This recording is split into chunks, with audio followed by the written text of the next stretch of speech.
Never go to the second location. Always trust your gut.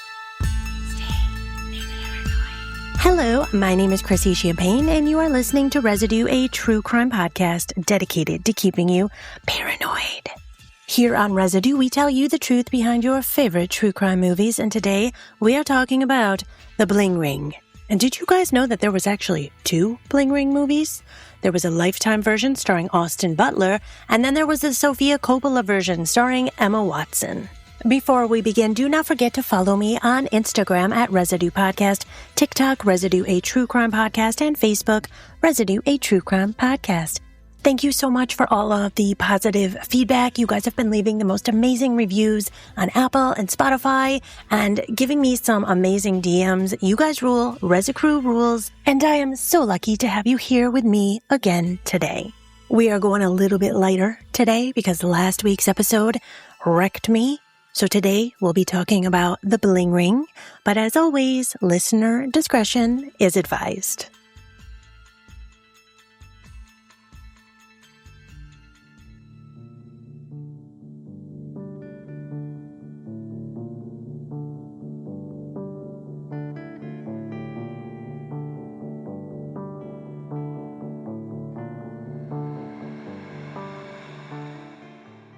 After reading Nancy Jo Sales' Vanity Fair article, Sofia Coppola became interested in The Bling Ring, but not just in the crimes, but in what these teenagers represented culturally. She was fascinated by reality television, celebrity culture, materialism, and the way social media was changing young people's ideas of success. So this film was developed less as a crime thriller and more as this portrait of a particular moment in the late 2000s Los Angeles culture.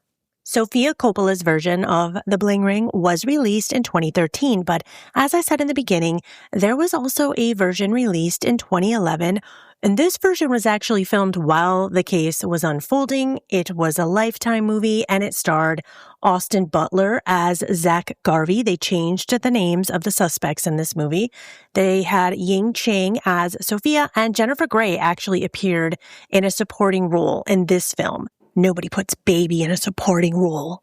If there's one thing you gotta know about me, it's that I love Dirty Dancing. Okay, so Sofia Coppola's 2013 film, she also changed the names of everyone associated with The Bling Ring. We had Israel Broussard playing Mark Hall. Now, this character was based on Nick Prugo. Katie Chang was playing Rebecca, this character based on Rachel Lee. Emma Watson was based on Alexis Nyers, but her character was named Nikki Moore. Fantastic casting with Leslie Mann as Andrea, Arlington Dunn, who is Alexis Nyers' mom, but Leslie played a character named Lori Moore in this film. Now, I should quickly point out right here that one of my main sources for today's episode was a docuseries on Netflix titled The Real Bling Ring Hollywood Heist, and it does have interviews with Nick Prugo, Alexis Nyers, and then also her mother, Andrea. Emma Watson's casting was one of the most talked about aspects of the 2013 Bling Ring because at this time, Emma Watson was still strongly associated with Harry Potter. So for Emma to be playing Nikki, who was seen as this dangerous character, this was a deliberate attempt to break away from her Harry Potter franchise image. And Emma adopted a California accent and portrayed this character that was obsessed with fame and luxury and especially reality TV. So many critics noted that audiences were shocked by how different this role was from her previous work. Another cool aspect about The Bling Ring was that most of it was filmed in Paris Hilton's actual house. That was one of the more unusual facts because Paris Hilton was a victim of The Bling Ring and she allowed Sofia Coppola to film inside of her real home. And Paris Hilton stars in the film as herself, and there's also a cameo by Kirsten Dunst who plays herself. Sofia Coppola chose to use lesser-known actors aside from Emma Watson because she wanted them to come across as real kids. They had a freshness about them that they brought to the film. So the taglines for this film are "Living the dream, one heist at a time," and "If you can't be famous, be infamous."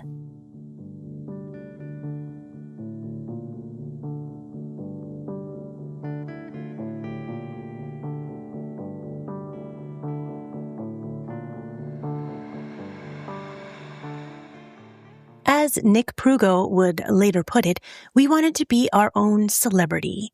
Growing up in the San Fernando Valley with his parents and younger sister, Nick's life was far more suburban than the glamorous image that you would associate with Los Angeles. Because while the city is this world of celebrities and dream chasers, the Valley felt a step removed from that excitement. From a young age, Nick is obviously drawn to the entertainment industry. He dreamed of becoming an actor. He even landed some small roles, including work as an extra on Zoey 101, the TV show starring Jamie Lynn Spears, Britney Spears' sister, and other Nickelodeon productions. But it wasn't acting itself that captivated him. He said that what fascinated him was the experience of just being near fame, being on the sets, the celebrities, and this exclusive world that he just desperately wanted to be a part of.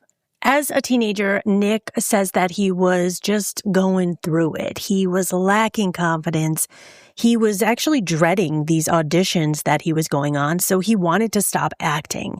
And at age 15, his family moves to Calabasas. I mean, this is a completely new world, a different world from the Valley. I mean, Calabasas, every time I hear that, I think of, obviously, the Kardashians. I mean, Calabasas is known for its stunning homes, celebrities, not only the Kardashians, but you have Justin Bieber.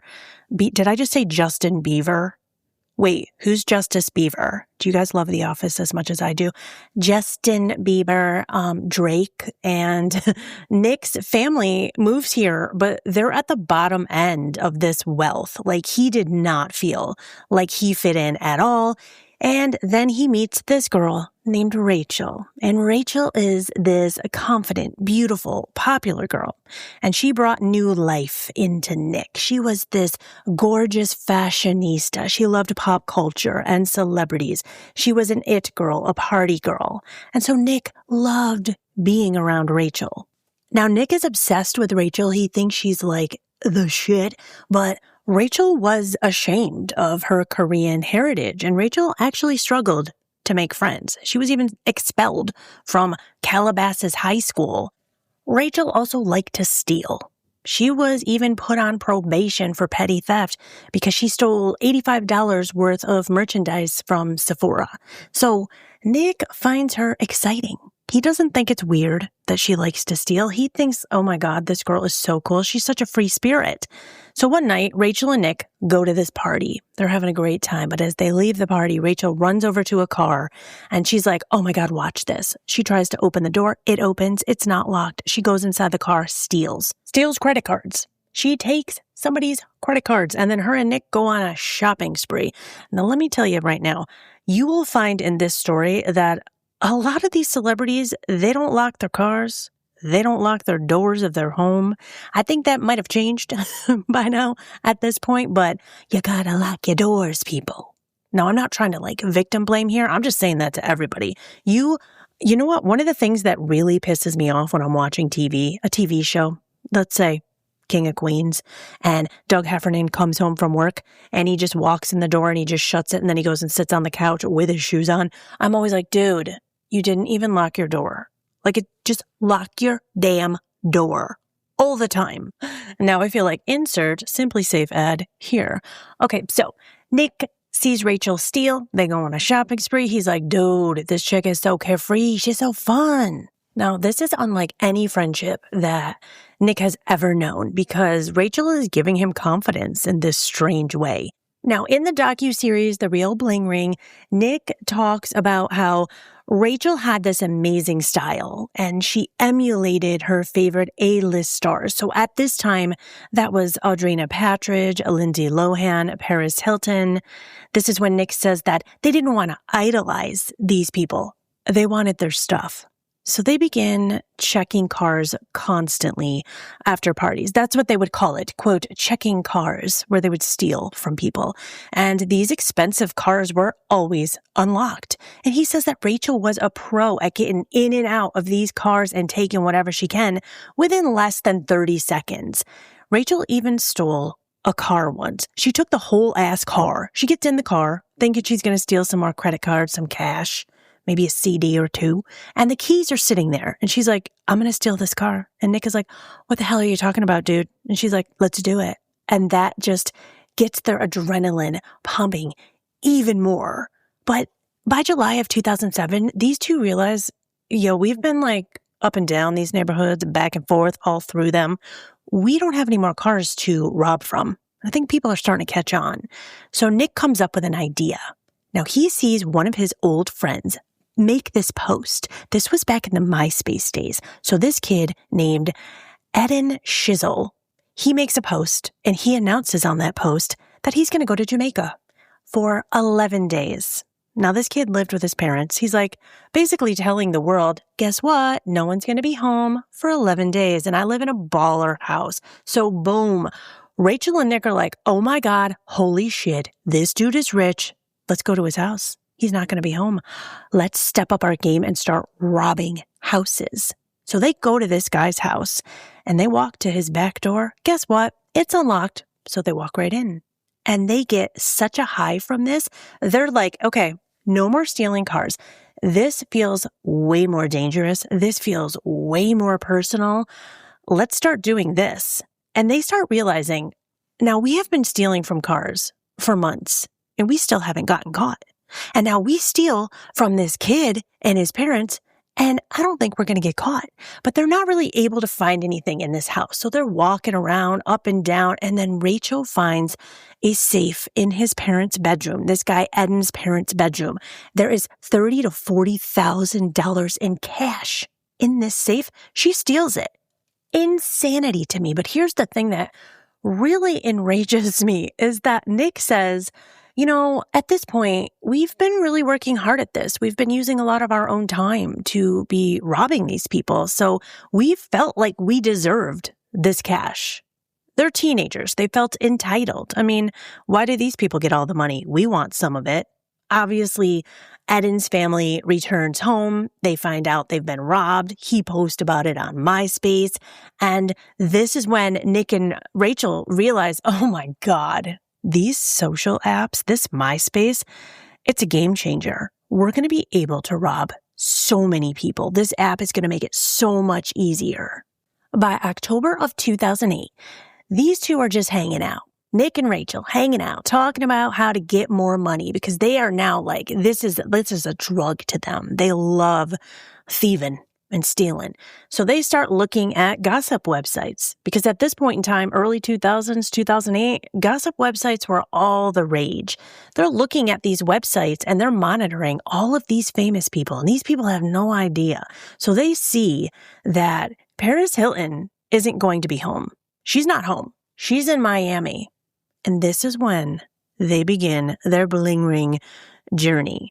Now, they find a website called the Celebrity Address website. I mean, holy shit, I can't believe this existed. Hey, guess what? You want to see where your favorite celebrity lives? Well, we got it for you right here. It's like a stalker's dream. It's crazy insane. So they find Paris Hilton's address. And now in this docuseries, Nick is going to break down for you how to break into a celebrity's home. It's crazy to me. I'm not going to tell you his exact. You know what? If you want to know how to do it, you go watch his interview because I'm not going to be the one that taught you how to break into a celebrity's home.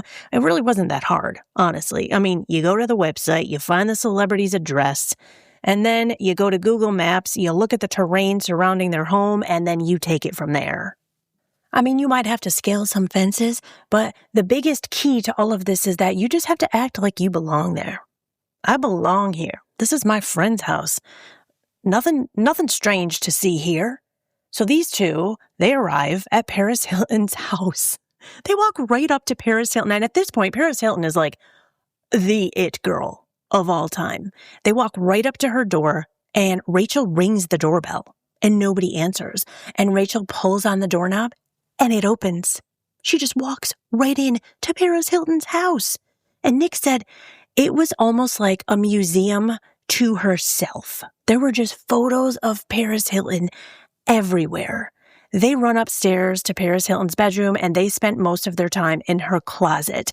And Nick says it was almost as if we were at a high-end store. They were just shopping.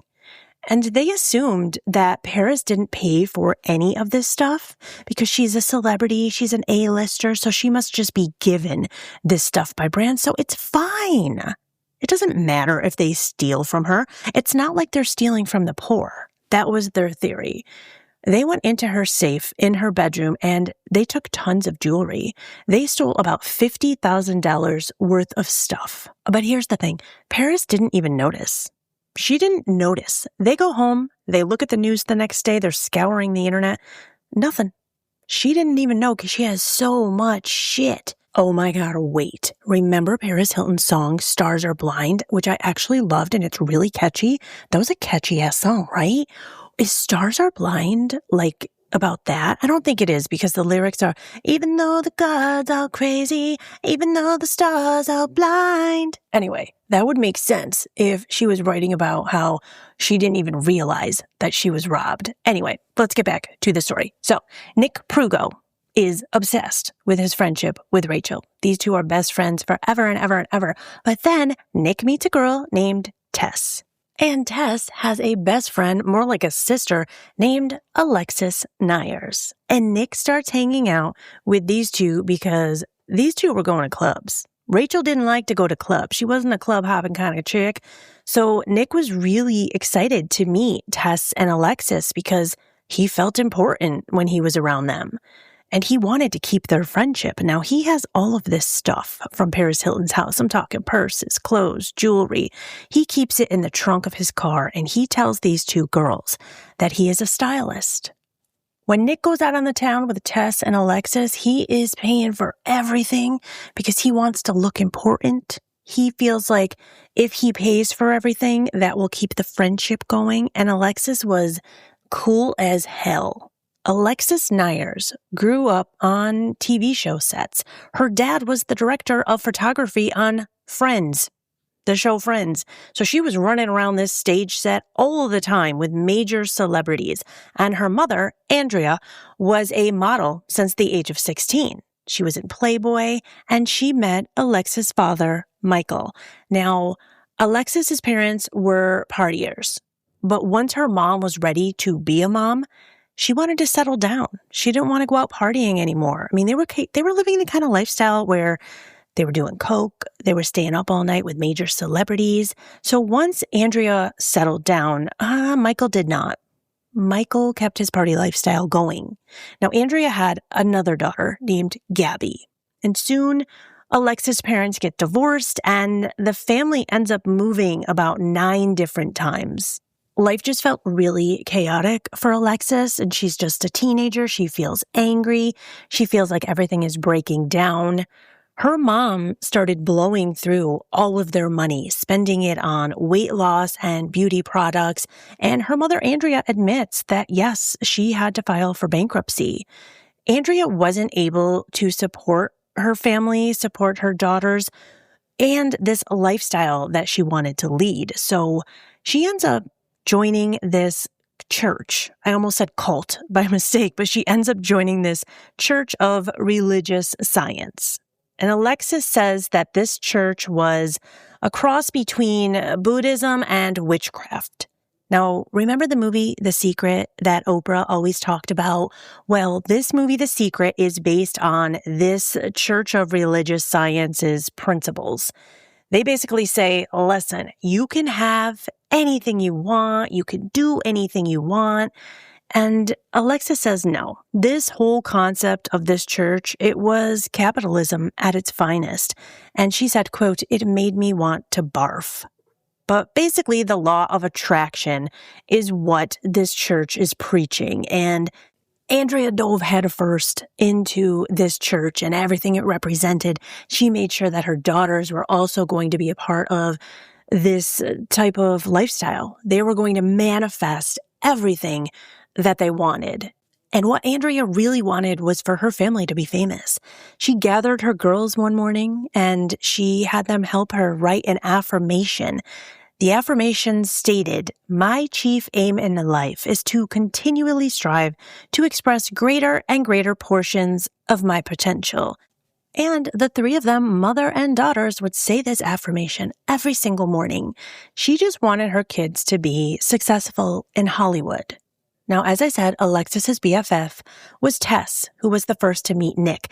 Tess and Alexa knew each other since childhood. Once Alexis and Tess hit their teen years, Tess starts having a lot of problems in her life, a lot of chaos in her own home. So she asks Andrea if she could move in with the family. It would be the three daughters now and Andrea. And Andrea's like, of course. At this point, Tess was calling her mom. But Tess did bring a little bit of chaos into this home. Now, when she moves in, Alexis and Tess, they just start smoking all the time, doing drugs all the time. And Andrea's telling them, listen, you guys are going to need to get a job. So they tell her, well, we want to be models. And Andrea's all for this. She's like, hell yes. These two are only 16 years old. And at 16 years old, Andrea, the mother of the family, drives these two to a shady spot in town to get some fake IDs. She drove her own kids and Tess to this place to get fake IDs. In the documentary, The Real Bling Ring, Alexis, as an adult woman now with two daughters of her own, just can't comprehend how her mother would let her do this at age 16. And not only that, but she was excited that they were doing this. And this was because Andrea grew up as a model. When she was 16, she was modeling. She did the same things. So she felt that this was a fine lifestyle for these girls. And now these girls are booking gigs. They book a Marilyn Manson video gig as background dancers who are almost completely naked. Alexis at this point was 17.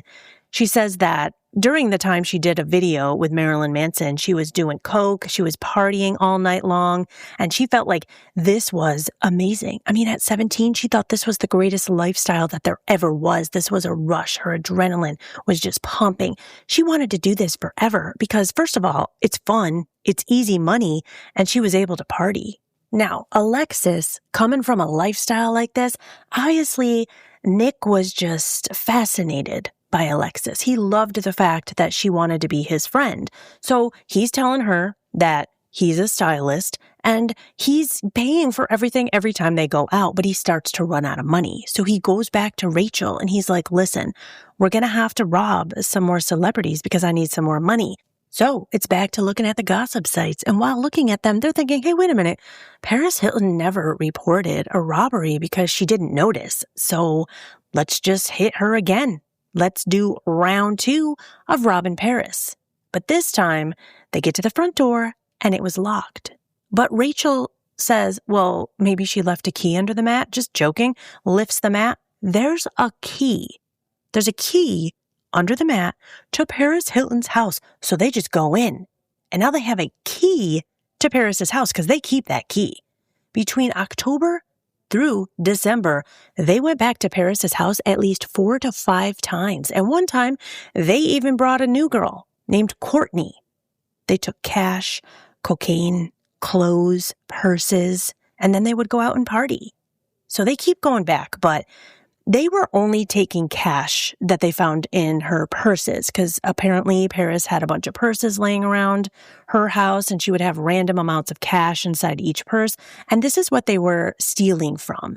They would find thousands of dollars inside of these purses, but eventually that money ran out. So they knew that Paris Hilton had a safe inside of her home and this safe was full of jewelry. So they start thinking, well, why don't we take her jewelry? I mean, these kids are just feeling invincible at this point, and they think, okay, but wait, we haven't been caught, but if we steal jewelry, we can't really get money for it. We're going to have to pawn it. This is going to be easier to trace back to us. We don't even know how to do that. And Courtney's like, well, hey, listen, because remember, now they got a new girl named Courtney in on this with them. Courtney's like, I know this guy named Roy Lopez, and he can help us. And they let Roy help because they start thinking, listen, if anybody's going to get caught, it's not going to be us. It's going to be Roy because he's going to be the one that's going to go pawn the jewelry. And so they basically set Roy up to take the fall if anything goes down. So they give Roy Paris Hilton's key to her house. I mean, she has no idea that this key's floating around town.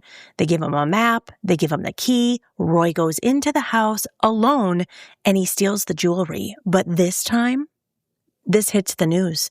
The very next morning, the news is blasting that Paris Hilton was robbed of $2 million worth of jewelry. This dude went into her home and stole $2 million worth of jewelry. And Paris Hilton goes on the news and says they're a bunch of dirty, rotten thieves.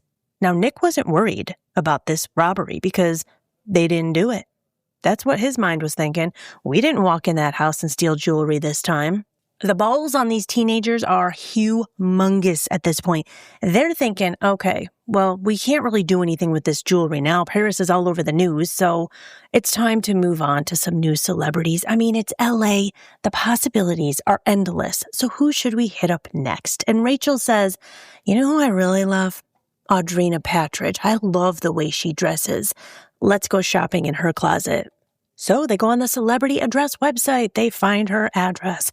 They find out from TMZ that Audrina will be at an Oscar party that night because the Academy Awards were taking place this night. So she's out of the house. Here they go.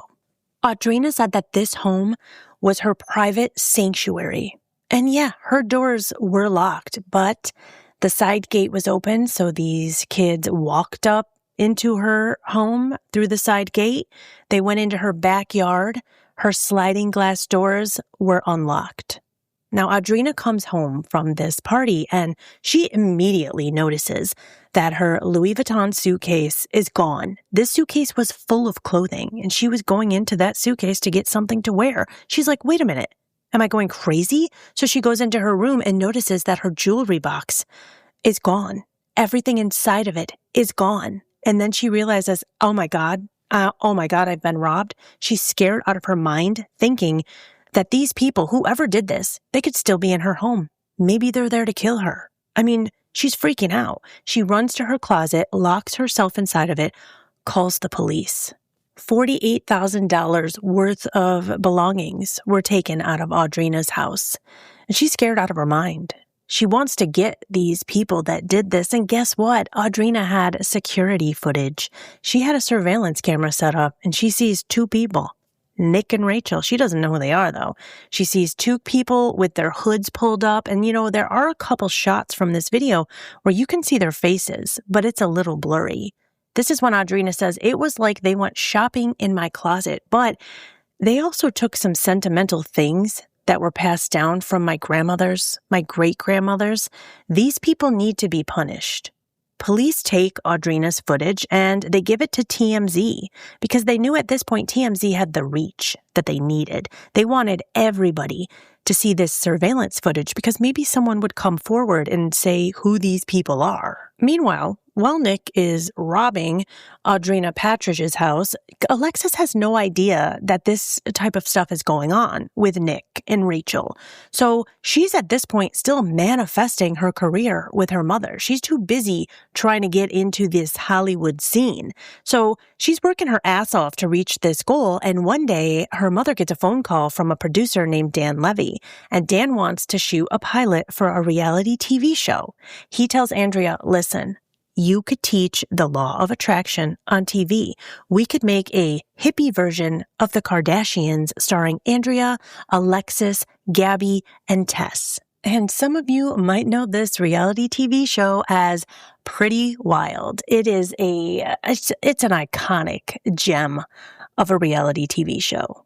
So Alexis is over here making her dreams come true. And at the same time, Audrina's story of the robbery, it's fallen out of the press. And these kids think, okay, we did it. Nick and Rachel are like, oh my God, we did it again. We're never going to get caught. So let's choose our next victim. And again, they go with the fact that Rachel has an obsession with Rachel Bilson. You know what? Rachel loves the OC. She loves Rachel Bilson's style. So I want to go shopping in her closet now.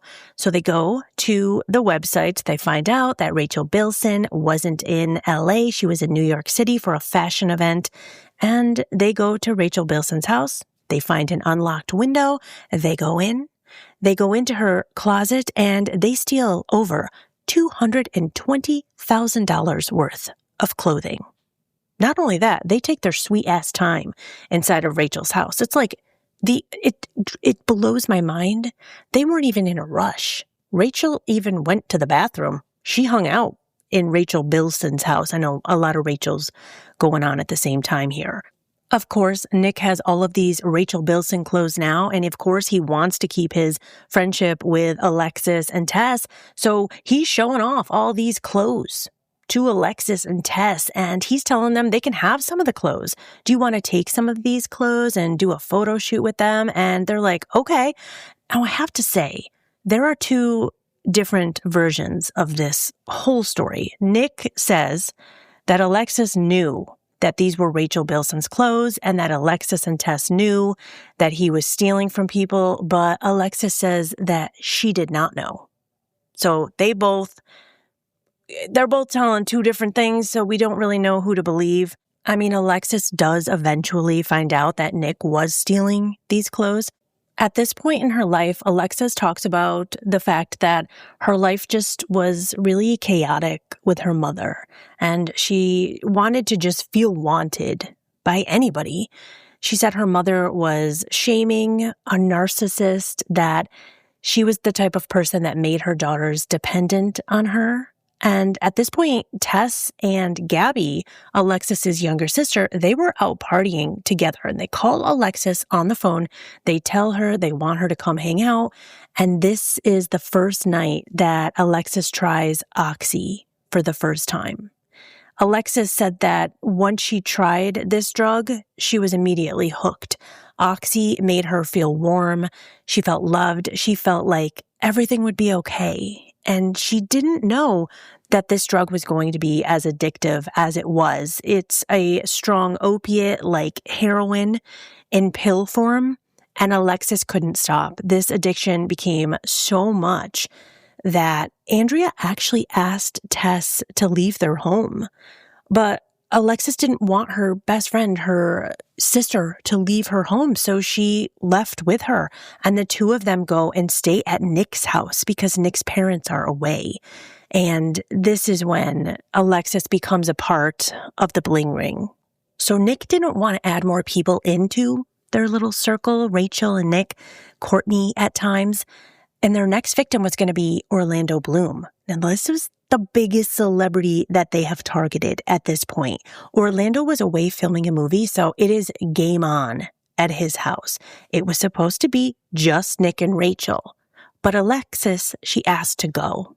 Now, Alexa needed money for drugs at this point, and she thought, perfect, I'll just go with them. I'll be able to score some cash. And Nick does not want her to go, but Rachel tells him, hey, I'm bringing a new friend named Diana. So Nick gets a little jealous. He's like, I thought this was a Rachel and Nick thing. Why are you bringing this girl Diana into it? So if you're going to bring Diana, I'm going to bring Alexis. Alexis says that the night that they went to Orlando Bloom's house, that she was on drugs, that she was really high. Nick will claim that this is not true. So they all meet outside of Orlando Bloom's house, and Alexis says that she wasn't even aware of whose house they were at or whose house they were going to rob. She's like, I have no idea. I knew I just needed money. They did see cameras. Alexis said she saw a camera in a tree. They put their hoods up. They thought, we're home free. I mean, we've already been on TV with Audrina's camera footage, and no one could figure out who we were, so we're going to be able to do this. They go in through a sliding glass door that was completely unlocked, and once they're inside, they all split up. And Nick said, quote, we all started shopping. Now, Nick was pretty stoked about this one because he said that he and Orlando Bloom were about the same size, and he loved his style. So they start walking around. They find $5,000 in cash. They find 10 Rolex watches. They have this adrenaline pumping like never before. I mean, they actually didn't tell Alexis that they found the cash and the Rolexes because they didn't want to split it with her. So Alexis found a Louis Vuitton computer bag and a black sequin dress, and then they all left with $550,000 worth of goods that belonged to Orlando Bloom and his fiancée at the time. At the time, Orlando Bloom was with Victoria's Secret model Miranda Kerr. After this robbery, Alexis is getting scared and she calls her mother and asks if she can come home. She says Nick is scaring her. But Nick says that he felt invincible. He and Rachel felt like sexy cat burglars. Orlando Bloom was the biggest celebrity that they have ever robbed. And they just felt like, if we can do this, we can get away with anything. Alexis is at home now with her mother, and they get a phone call from E! Entertainment tonight that the show Pretty Wild has been picked up. At this point, Alexis starts distancing herself from Nick. This upsets him. Tess and Alexis are becoming famous. They're hanging out with A-list celebrities at parties. They're hanging out with people like Cindy Crawford. They're hanging out with these rich men. They're going on private jets. And Andrea, Alexis's mom, she didn't care. She thought this was cool. So all this to say, Alexis has her own thing going on right now. She's in her own world. She is distancing herself from Nick. Nick is still robbing people. And his next goal is to get inside of Lindsay Lohan's house. But he starts to feel a little scared about it. And he's thinking, I don't know if we should hit this one. But Rachel really wants to do it. And Rachel's saying that she's going to bring this friend Diane again. So Nick is feeling like, okay, well, obviously I'm not going to let those two just go alone because Rachel's supposed to be my best friend. So he goes and does this anyway. And they get to Lindsay's house. They find a window that is unlocked. They boost Diana through this window. She goes, unlocks a door. And they leave Lindsay Lohan's house with $128,000 worth of stuff. And of course, Lindsay had security cameras and she provided amazing footage. Detectives are now comparing Lindsay Lohan's footage to Audrina Patridge's footage, and they start to realize these are the same kids. So Nick is getting scared. He takes everything that he has stolen and he brings it all to a storage facility that his grandmother owned. This is on the news. Lindsay is a mess. It is said that Lindsay never even went back to this house. She was so scared. This robbery is going to be the downfall of the Bling Ring because this footage is being shown everywhere. It is clear that this is Nick Prugo. If you knew him, if you were his friend, you could tell this was him in the video. So Alexis and Tess, although I will say that Tess does say to the producers of the Bling Ring, the real Bling Ring, that she did not have anything to do with this police phone call. So I just have to put that out there. But Alexis says that it was her and Tess who called the Hollywood Police Department and they gave them Nick Prugo's name. Now, Nick Prugo has a Facebook page and Facebook is booming right now. They go on Facebook, they look up Nick Prugo, and yeah, that's him. That's the same guy that's in all of these videos that we have. Oh, and guess who else is on Nick's Facebook? Rachel Lee. So Nick Prugo and Rachel Lee have been identified as the culprits. Nick is taken down to the Hollywood police station where he is questioned about Lindsay Lohan's house. Now, he was 18 at this time, and he knew he's going to do some real time. But detectives needed more evidence to ensure a conviction. I mean, they had the surveillance videos, but it wasn't enough. They had to prove that these kids had intent when they entered these homes to commit a felony. So Nick gets bailed out. His family's a wreck. They don't understand why he did something like this. Nick's dad hires him this high-profile, big-time lawyer. But Nick says, I don't like the way that lawyer looked. The guy wasn't flashy enough. The guy wasn't Hollywood enough. I want a different lawyer. So he tells his parents, no, fire this guy. I want a new lawyer. And that lawyer's name was Sean Ernstoft. Sean was the cool-looking dude. I mean, according to Nick. He said he had the right clothes, the right look. He looked more Hollywood. So at this point, Nick is only attached to Lindsay and Audrina's home burglaries. And even with those two alone, he was facing 48 years. This new lawyer, this cool-looking dude, he tells Nick, if you come clean, if you confess to all the burglaries and you implicate every single person that was involved, you will walk away clean, scot-free. You're not going to be involved in this anymore. He just needs to rat out all of his friends. And of course he does. It is the first day that Alexis is filming Pretty Wild. Camera crew on their way to her home, but the LAPD showed up at her door ready to search the house. Detectives find Rachel Bilson's property inside of Alexis's house. So she's arrested. Detectives let Alexis know that Nick told them that she was involved. And as they're telling her this, she can see all of the other girls being brought in for questioning. And all of these girls were taken to jail and booked. So Nick ratted out Rachel Lee, Alexis Nyers, Diana Tamayo, Courtney Ames, and Roy Lopez Jr. And he thought he was getting out of this whole thing as long as he told them all of these names, but Nick was wrong because his new fancy lawyer, he never got anything in writing. Now, at the time of the arrest, Alexis Nyers is a reality TV star, and she made the Bling Ring newsworthy. Like, she was the reason that people wanted to keep watching this story. And so her lawyer decided, this might be an opportunity for you to share your side of the story. So Alexis agrees to do a Vanity Fair article with a writer named Nancy Jo Sales. She was a longtime journalist and contributing editor for Vanity Fair, and this art for Vanity Fair and Vanity Fail. The article did pretty much fail. The article was titled "The Suspects Wore Louboutins," and it appeared in the March 2010 issue of Vanity Fair. And it wasn't the greatest look for Alexis right before a trial. This article was so influential that it later became the basis for the Bling Ring, directed by Sofia Coppola. At this point, Alexis is spiraling. She's using heroin, and her addiction is getting worse. And her legal team is freaking out because they thought they had a good chance at this trial, but then they find out that Orlando Bloom is set to testify against Alexis. So she is offered a plea deal. 6 months in the Linwood Correctional Facility for 1 count of residential burglary, and she was sentenced to 180 days county jail, 3 years probation, and restitution. Her show ended. She was an addict at this point, and she felt like she had nothing.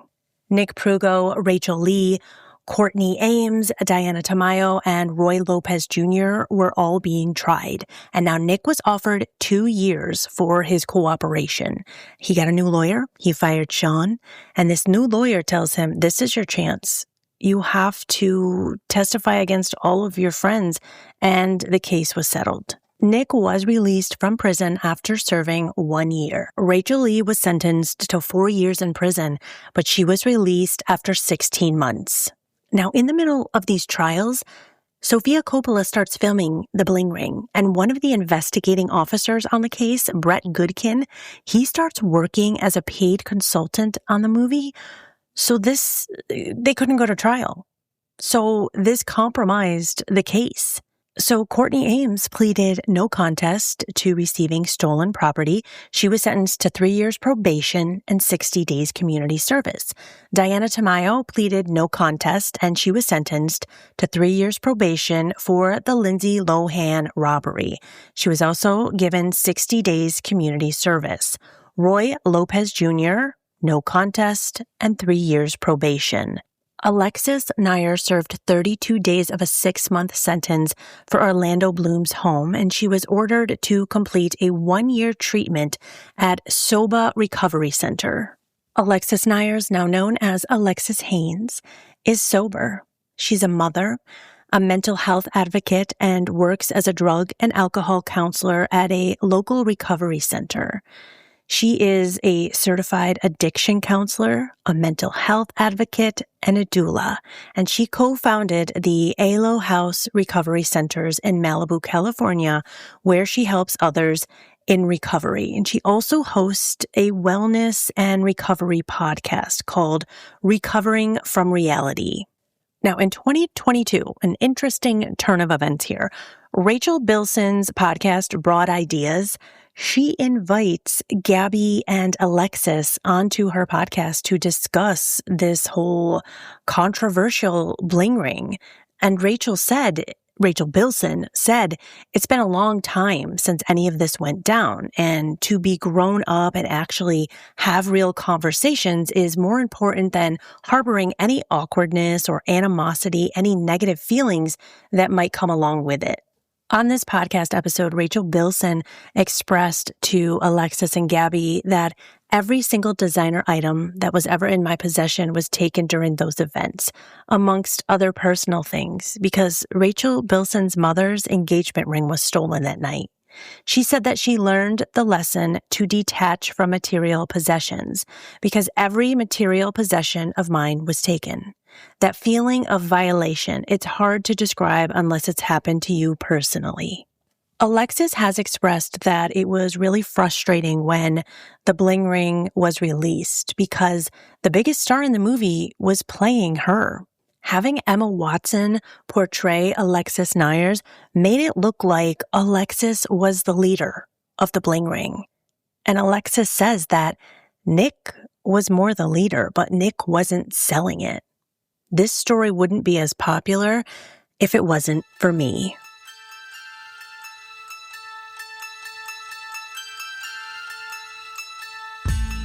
Thank you so much for joining me here today on Residue. If you enjoyed the show, don't forget to hit that follow button. And until next Tuesday, stay safe and stay paranoid. See you soon. Residue is created, hosted, written, researched, edited, and produced by me, Chrissy Champagne.